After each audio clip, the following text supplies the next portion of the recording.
Berdoa. Berdoa selesai, terima kasih. Oke. Nah, ini mohon maaf, saya masih belum pindah PPT-nya, jadi belum sempat kepindah. Harusnya kan pakai template-nya ITTS ya, tapi ini masih abstrak. Nanti kalau untuk yang di-upload, nanti saya pindah ke ITTS dulu, ini template-nya. Hari ini kita akan belajar tentang UML.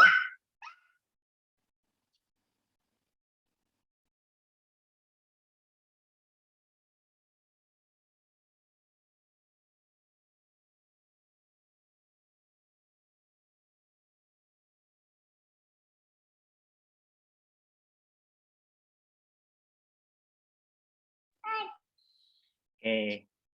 Nah, UML, Unified Modeling Language. Ada yang tahu nggak itu apa? Jadi kalau misalnya kita di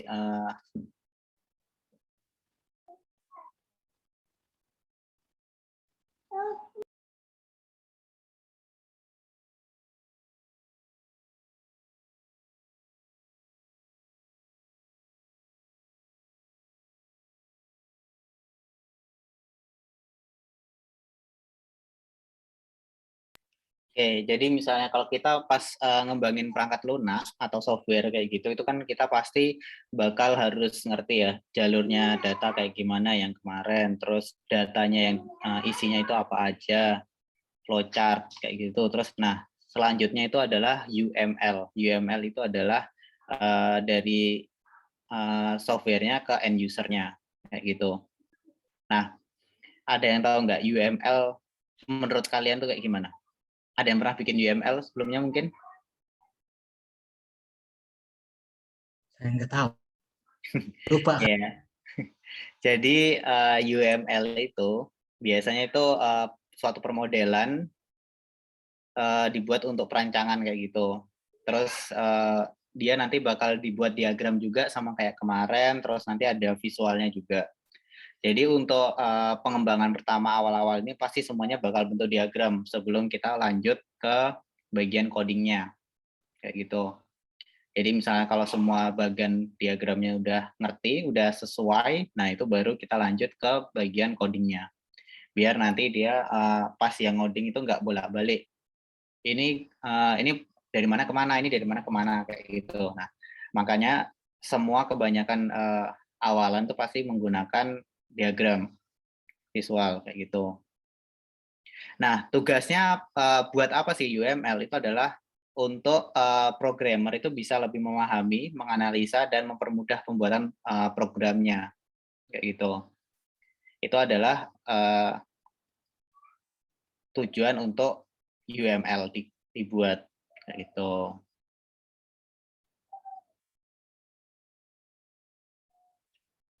Terus, sebentar. Nggak bisa share screen.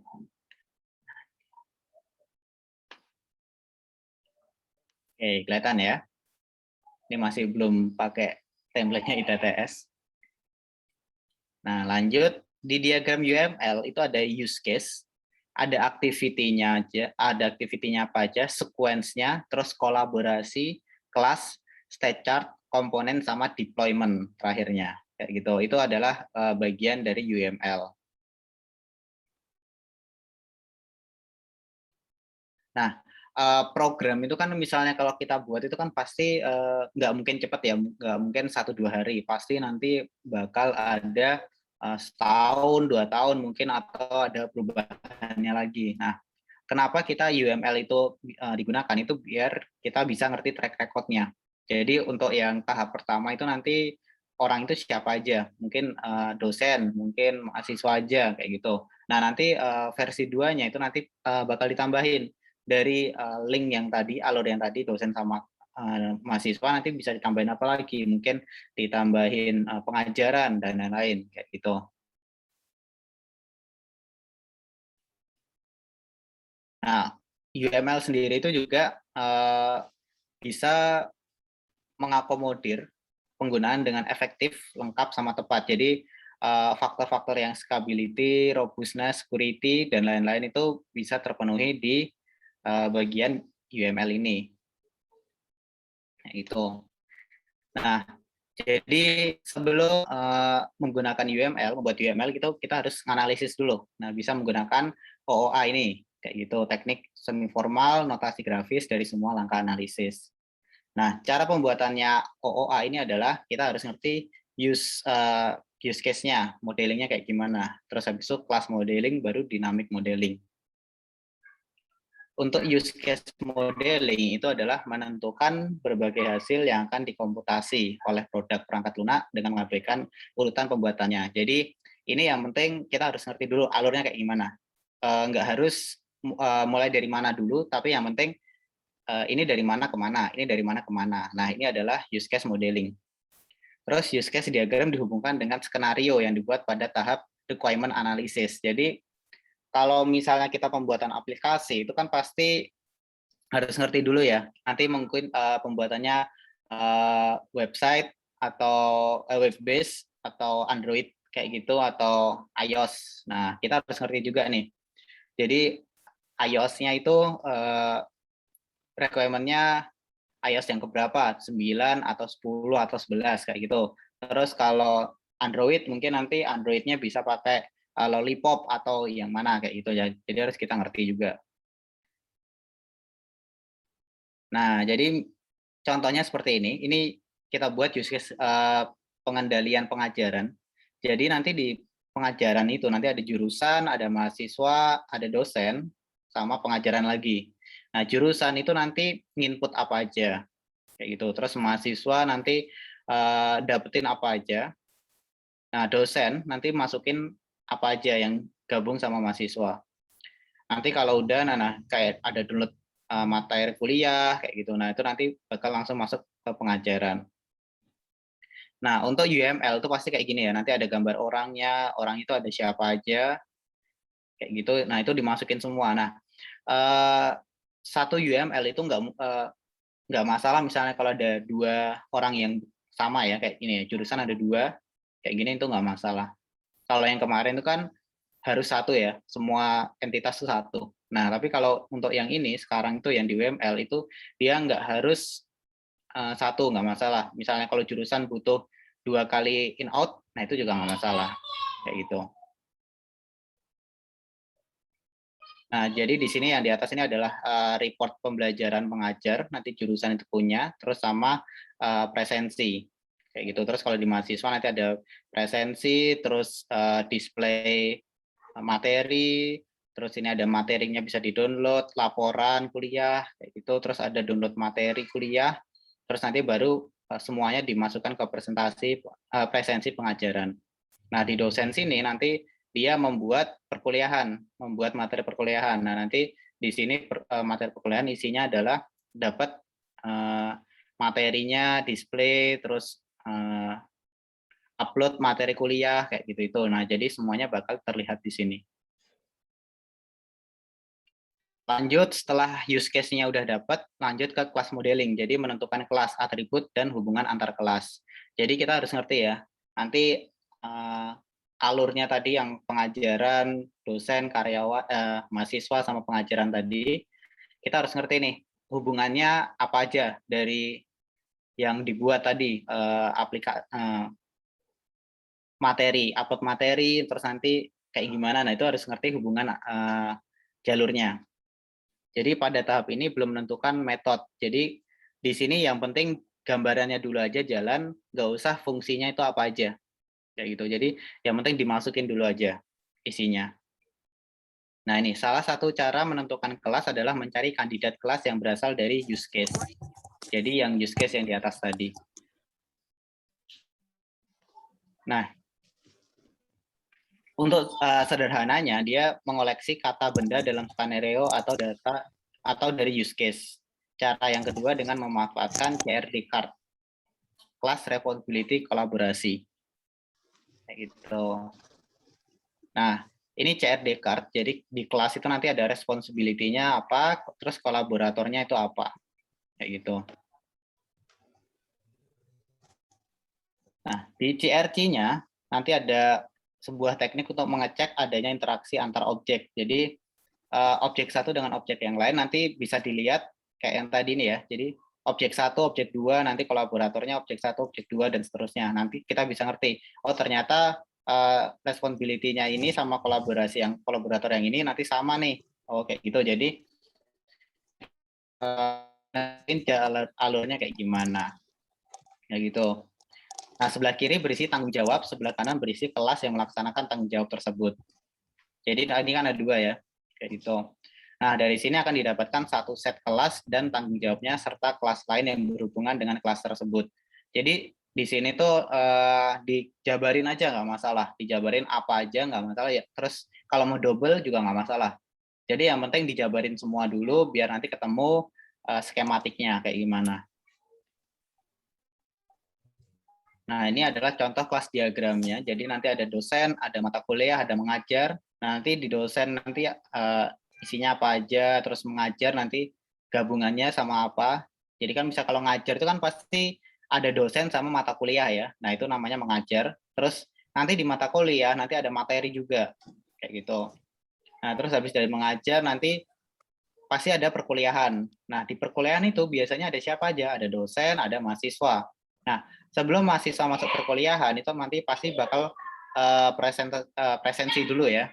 Kayak biasanya kita lakuin. Nah, itu presensi dulu. Baru kita bisa ikut perkuliahan.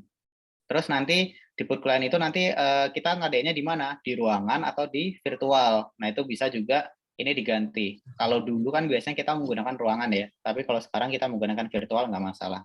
Kayak gitu, ini adalah kelas diagramnya.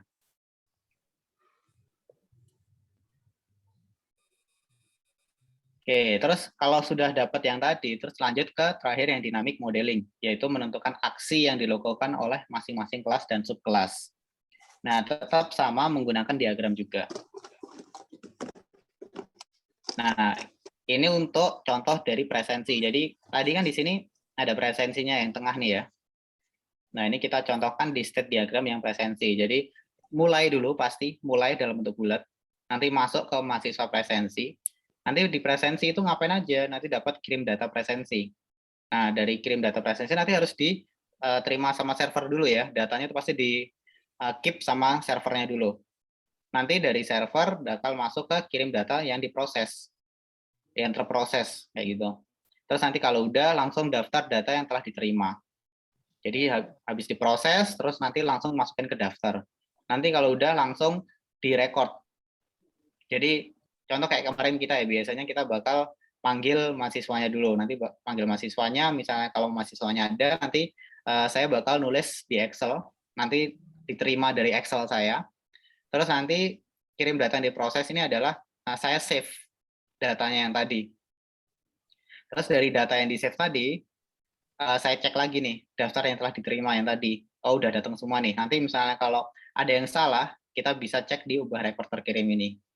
Kayak gitu. Jadi nanti misalnya kalau di sini ada orangnya enggak, kalau enggak ada berarti selesai. Kalau ada, misalnya kalau masih ada lagi yang mau di absen, berarti naik lagi, ulang lagi dari awal kayak tadi. Itu adalah skemanya kayak gitu. Dan terakhir itu pasti selesai. Jadi untuk aplikasi itu pasti harus selesainya ada mulai, ada selesai. Dan selesainya itu hanya ada satu. Jangan ada percabangan yang lain. Kalau bisa pasti harus satu. Kayak gitu. Nah, ini desain base-nya. Jadi membuat diagram interaksi untuk setiap skenario. Nah, nanti habis dari tadi yang kita buat tadi itu, kita harus buat skenario-nya. Sequence diagramnya kayak gimana, kolaborasi diagramnya kayak gimana. Nah, di sini baru kita mulai masuk ke metode-metodenya sama kelasnya. Jadi merancang produk, komponen diagram, sama deploy-nya.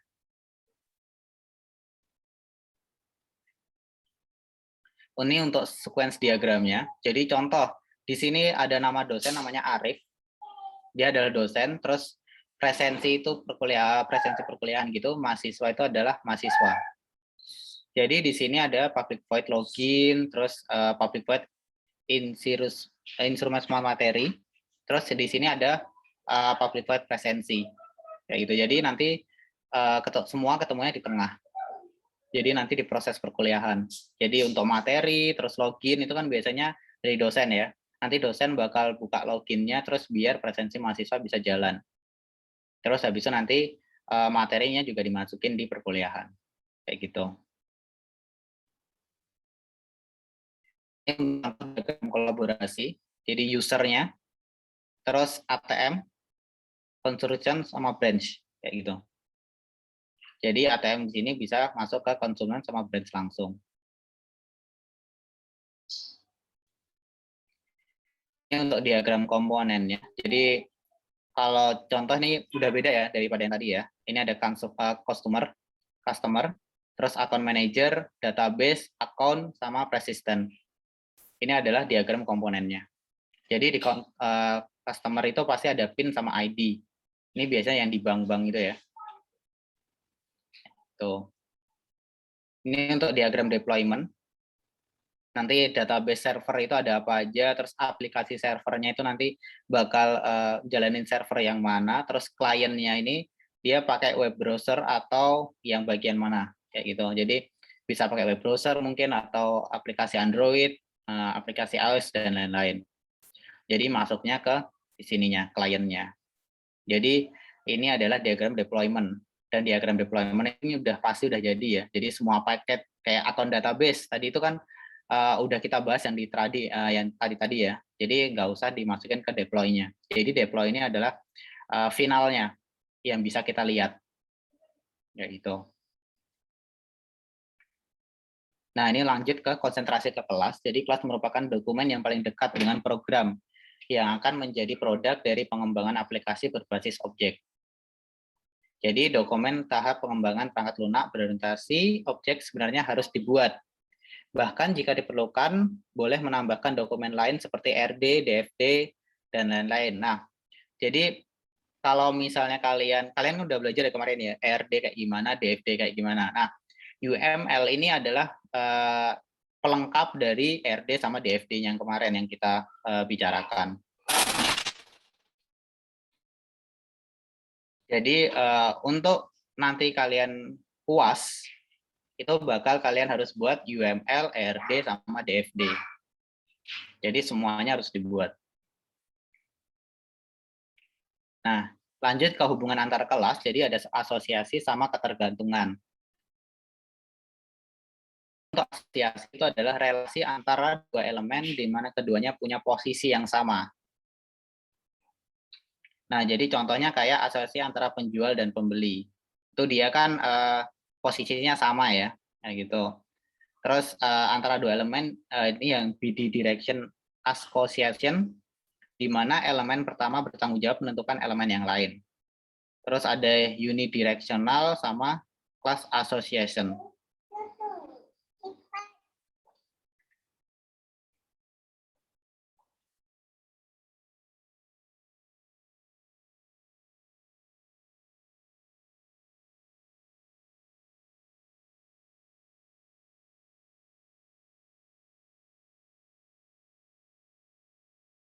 Oke, sampai sini paham ya?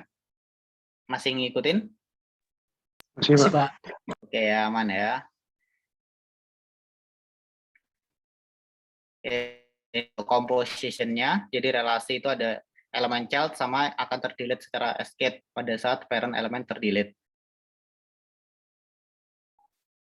Oke, ini contohnya bagi email dengan body. Jadi misalnya kalau cascade elemen, jadi misalnya kalau kita delete email itu kan pasti semuanya bakal ke delete ya. Nah kayak gitu itu adalah composition-nya.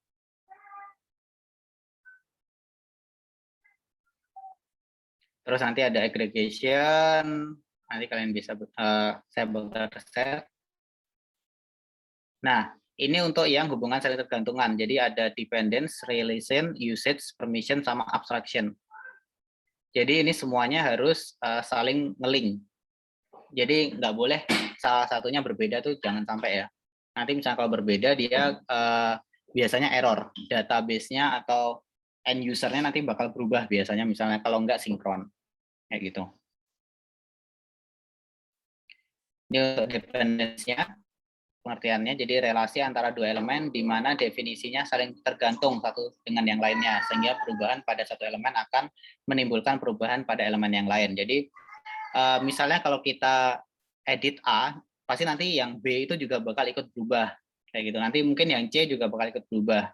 Jadi semuanya itu pasti akan sinkron dalam satu kesatuan kayak gitu. Nah, ini contohnya ketika satu kelas menggunakan kelas lain sebagai parameter atau tipe data dari salah satu atributnya. Tuh, ini relation. Nanti kalian bisa baca sendiri. Ini usage. Ini permission-nya. Jadi siapa aja yang boleh mengakses datanya nanti, atau siapa aja yang boleh mengakses aplikasinya, itu harus ada permission-nya. Jadi kalau mahasiswa itu kan pasti dia punya NIM sendiri-sendiri ya, NIM masing-masing terus sama password masing-masing. Nah itu juga masuk ke permission juga. Terus nanti dosen juga punya NIM, nick sama passwordnya juga. Nah itu juga masuk ke permission. Jadi semua aplikasi itu pasti harus menggunakan permission dulu. Terus ini abstraction-nya. Nanti kalian bisa baca sendiri. Oke, sampai sini ada yang mau ditanyakan? Sementara tidak. Oke ya, aman ya. Nah, jadi dalam UML itu nanti kalian pasti bakal membuat use case diagramnya, terus activity diagramnya, sequence diagram, class diagram, statement diagram, sama komponen diagram. Komponen diagram itu adalah yang terakhir tadi. Nah, bagian yang ini, diagram deployment. Jadi di UML itu kalian harus bikin semua diagram tersebut. Itu adalah dalam satu kesatuan. Nah, kemarin kan kalian bertugas ya. Nah, tugasnya itu depending dulu aja karena sekarang dikit yang datang. Jadi nanti digabungin sama UML-nya. Biar nanti kelihatan. Gitu. Nah, jadi di kelas diagram itu harus ngerti juga kelas name-nya siapa aja, terus tipe pengisiannya apa aja, mau nanti char atau integer kayak gitu nanti harus kelihatan di kelas diagramnya. Jadi sama aja sama kayak kemarin kita bikin flowchart. Nah, itu juga kan di sana juga ada kelas diagramnya ya. Jadi kelas diagram yang di UML sama yang di flowchart itu harusnya sama. Kayak gitu. Nah, kalau yang kelas diagramnya di UML ini semuanya itu harus database-nya itu tersimpan ke konekkan ke interface-nya. Jadi contoh misalnya kalau di presensi, nanti di presensi itu di interface-nya mungkin ada nama dosennya, ada nama mahasiswa, terus siapa yang datang, terus materinya apa, jam berapa, dan lain-lain. Kayak gitu. Itu masuk ke dalam interface-nya. Terus kalau di sequence-nya nanti dari objek mana ke objek mana itu nanti link-nya apa aja. Kalau activity diagramnya tadi itu alurnya kayak gimana? Alur diagramnya, alur activity-nya. Alur activity itu yang bagian, nah yang bagian ini. Jadi kita bisa seperti ini. Aktivitasnya ngapain aja nih, dosen aktivitasnya ngapain aja, mahasiswa aktivitasnya ngapain aja, jurusan aktivitasnya ngapain aja di dalam aplikasi. Jadi semua itu harus jelas. Kalau misalnya nggak jelas, itu biasanya pasti nanti yang buat program bakal tanya, loh, hilang Mbak Dinda. Nah, nanti bakal tanya nih programmernya. Ini gimana nih mahasiswanya sama dosen kok ada yang redundant mungkin atau ada yang missing link kayak gitu. Nanti kan dari program itu pasti bakal kelihatan ya. Nah, jangan sampai UML-nya udah jadi semua terus masuk ke pemrograman terus ternyata di programnya ada yang missing link kayak tadi. Jadi akhirnya mau nggak mau bakal mundur lagi ke bagian UML. Nah, itu bakal menunda waktu ya. Jadi yang maunya kalian selesai dalam 1 tahun, mungkin ternyata molor jadi 2 tahun, 3 tahun. Nah, itu biasanya yang terjadi. Kayak gitu.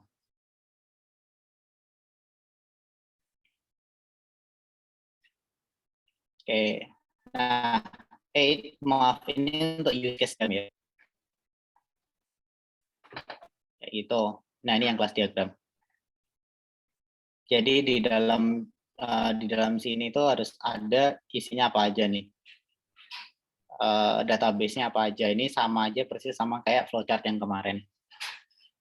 Terus yang terakhir, yang awalan tadi yang bagian ini, use case-nya. use case diagramnya. Use case diagram itu pasti ada lambang orangnya ya. Jadi kalian harus bikin lambang orangnya ini siapa aja yang buat. Jadi contoh yang kayak UMKM kemarin, nah itu harus ngerti tuh yang gunain aplikasinya siapa aja. Yang pasti kan mahasiswa. Terus nanti mungkin ketua UMKM atau nanti ada siapa lagi. Nah itu bisa masuk kayak gitu itu. Oke, sampai sini ada yang mau ditanyakan? Mau tanya, Ya, boleh. berarti nanti UASnya itu full diagram ya, Pak? Oke, UASnya nanti kalian diagram yang kalian buat dari kemarin dari awal pertemuan nanti bakal disatuin jadi proposal. Nah, itu nanti yang bakal dikirim. Yang bakal diupload pas UASnya. Tapi kalau untuk Meet, entar lagi kita Meet ya. Ini pertemuan ke-6 udahan. Jadi satu pertemuan lagi, habis itu kita ujian. Nah, nanti pas di ujian nanti tanya ini aja, jawab soal. Kayak gitu. Jawab soal kayak form gitu, Pak? Pakai esai sih. Oh, baik. Kayak gitu. Oke, silakan yang mau tanya aja, nggak apa-apa.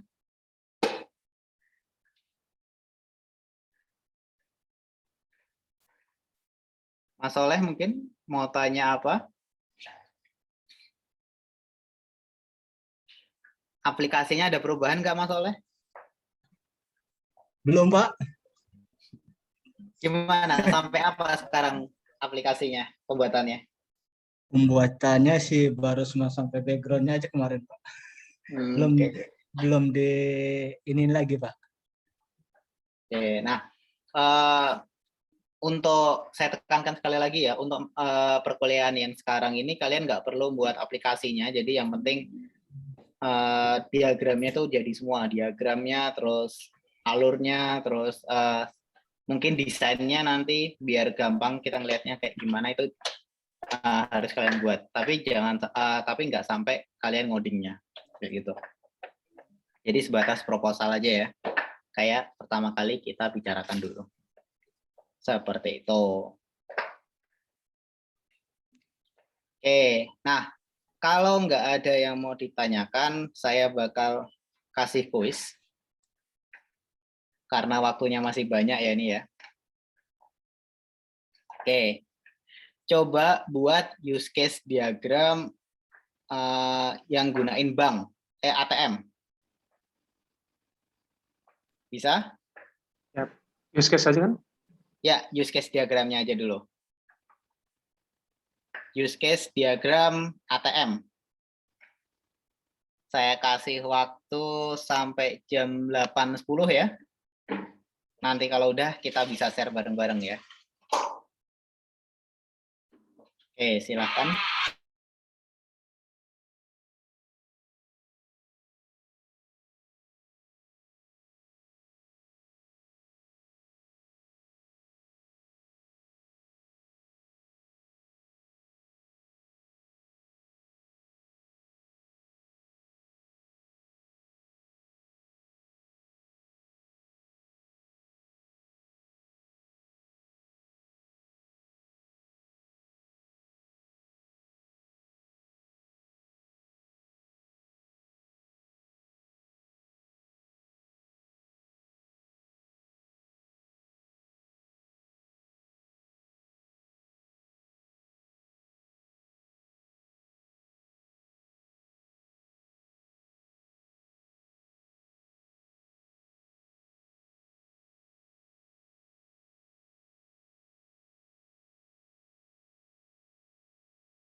Nanti kalau ada yang udah selesai bisa langsung angkat tangan aja ya. Siap.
Oke, yuk silakan Mas Fikri.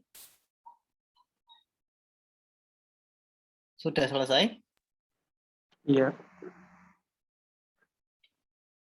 sudah. Oke, mantap. Ya, silakan share screen, Mas. Hmm, Ini saya stop dulu deh.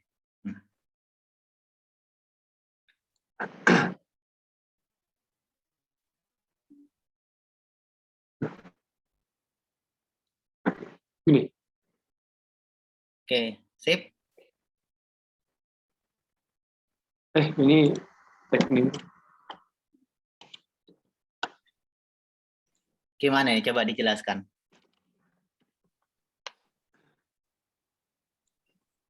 Kalau nggak salah ya.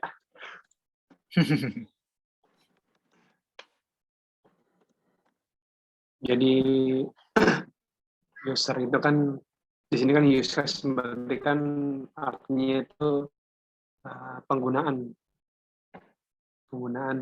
si nasabah terhadap ATM itu pertama ya dia bisa cek saldo, kedua dia bisa cek mutasi, transfer bank, pembayaran tagihan maupun yang lain-lain yang akan bisa diproseskan oleh dari pihak bank.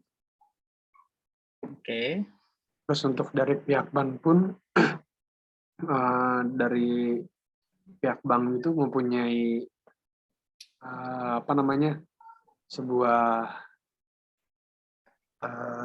seperti ya tadi di bawahnya itu ada perbaikan atau maintenance. Jadi di situ kan ada use yang lain tuh teknisi itu kan melakukan suatu perbaikan atau maintenance yang akan dimonitor mungkin atau enggak mungkin di apa namanya oleh bank tersebut ya gitu. Oke. Gitu, Pak. Tahu udah. Oke, sip. Kalau yang lain gimana? Ada yang mau ditanyain mungkin?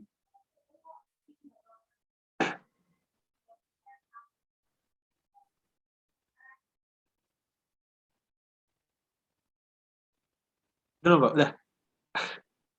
Oke.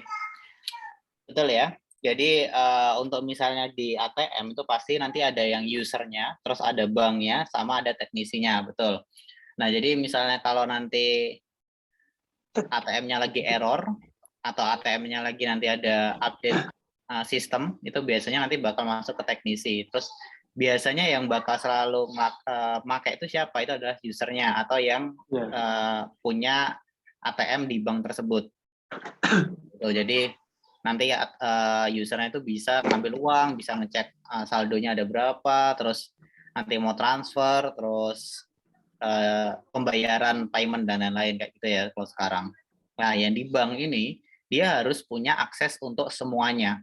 Jadi apa yang dilakukan user itu dia harus tahu. Terus apa yang dilakukan teknisi itu dia harus tahu. Jadi di sini adalah pemegang kendalinya adalah banknya tersebut. Gitu. Jadi jangan sampai nanti misalnya kalau antara user sama maintenance sama teknisi, terus nanti sama bank itu ada yang jalan sendirian. Jadi harus pasti ada yang masternya ya. Nah, di sini salah satu masternya itu adalah si banknya tersebut. Oke, sip, mantap. Oke, yang lain gimana? Mungkin ada yang ini, yang berbeda mungkin? Mas Soleh? Belum, Pak. Waduh, gimana? Pusing aku ya. Apa yang udah jadi coba di share screen mungkin? Bentar, Pak. Oke. Gak usah buru-buru, nggak apa-apa.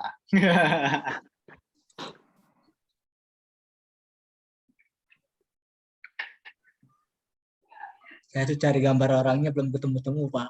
Waduh, yang biasa aja nggak apa-apa loh, Mas.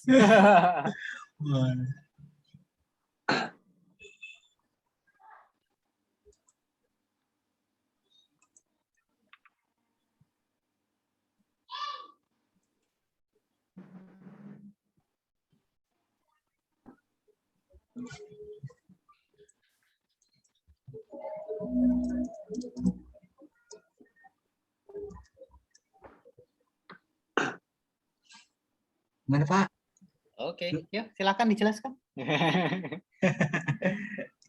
Ya, tadinya di sini saya mau ini gambar orangnya ya. Sebelum dia masuk ATM, otomatis di sini ada alatnya semacam kayak alat ATM. Yang pertama, ya dia memasukkan kartunya, terus masukin PIN, semua seperti yang biasa transaksi yang dilakukan. Terus setelah itu saya juga tadi persis apa ada gambar orang seperti pihak bank dan teknisinya. Jadi kalau ada apa-apa ya tinggal menghubungi pihak call center-nya gitu Pak, maksudnya Pak. Oke. Setelah itu ada semua transaksi tarik tunai selesai, kita check out dan kelar Pak. Oke, udah. Sudah gitu aja, baru belum kepikiran sama sekali Pak. Oke, nah di sini ada yang salah, yaitu adalah di use case di awal ini. Sebentar. Use case itu kan seperti ini kan apa? Penjelasan. Menunya kan berarti kan Pak. Iya, Kalau betul. itu kan kalau masukkan ATM itu kan secara teknis. Nah, betul banget. Kalau misalkan use case itu kan penggunanya itu maksudnya itu dari segi fiturnya sih kalau menurut saya itu tuh. Karena kalau misalkan masuk ATM itu terus nanti ntar ada keterangan keluar ATM, diambil ATM, itu kan teknisnya. Kalau menurut saya sih gitu.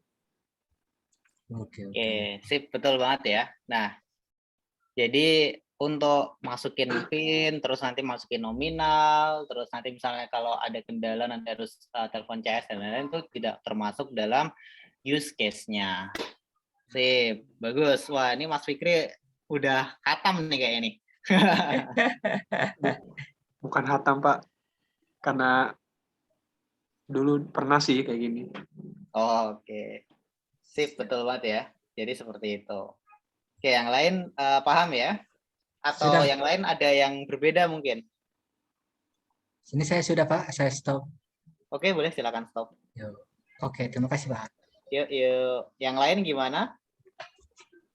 Aman atau mau di share screen? Nggak apa-apa share screen.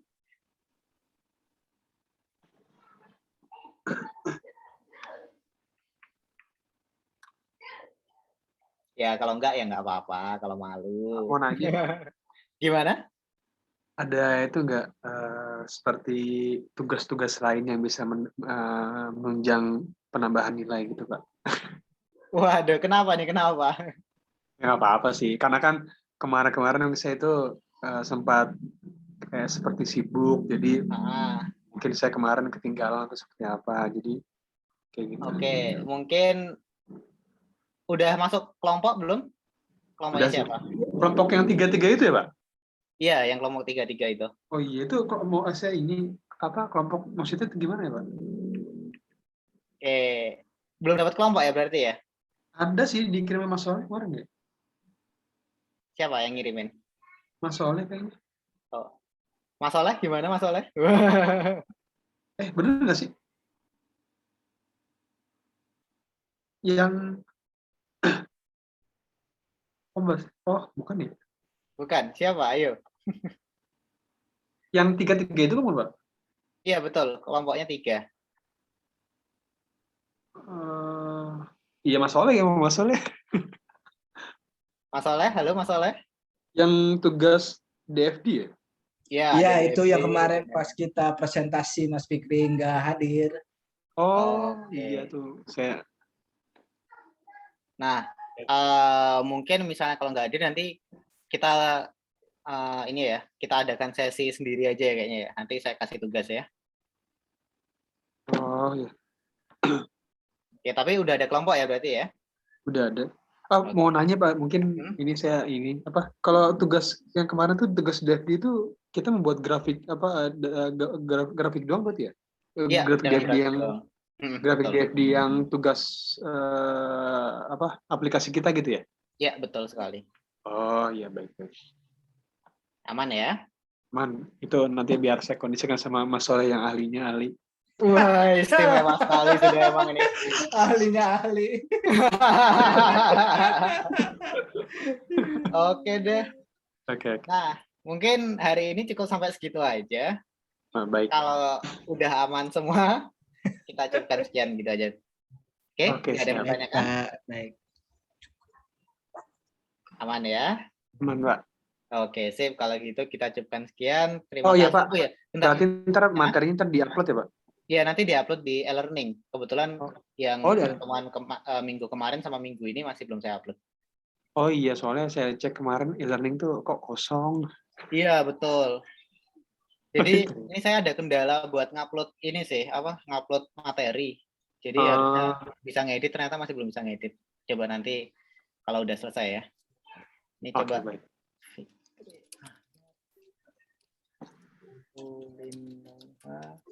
Andrian Satria.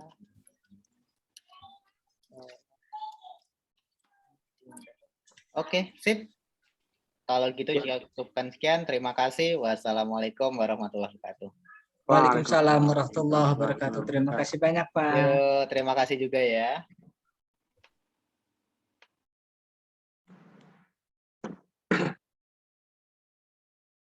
Oke.